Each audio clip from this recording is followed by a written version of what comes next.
Proverbs 12:18 says, "The reckless words pierce like swords, but the tongue of the wise brings healing."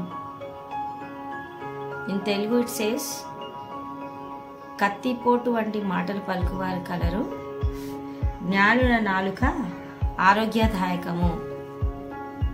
కత్తిపోటు లాంటి మాటలు, the words of the reckless. How are your words? మన మాటలు ఏ రకంగా ఉన్నాయి?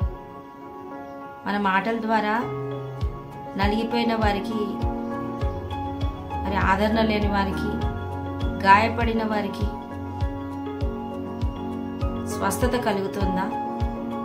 లేక ఉన్న గాయాన్నే రేపి కొత్త గాయాలు చేసి మరి వారిని ఇంకా కష్టపెట్టే మాటలు మనం మాట్లాడుతున్నామా? ఎలా ఉన్నాయి మన మాటలు?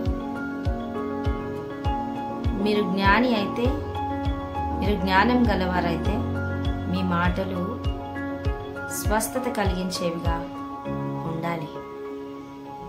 దేవుడు ఏ సందర్భంలో కూడా గాయపడిన వారిని మరి ఆయన గాయపరచలేదు, ఎవరిని గాయపరచలేదు. ఆయన మాట ప్రేమ కలిగినదై ఉంది. ఆయన మాట స్వస్థత కలిగించేదిగా ఉంది.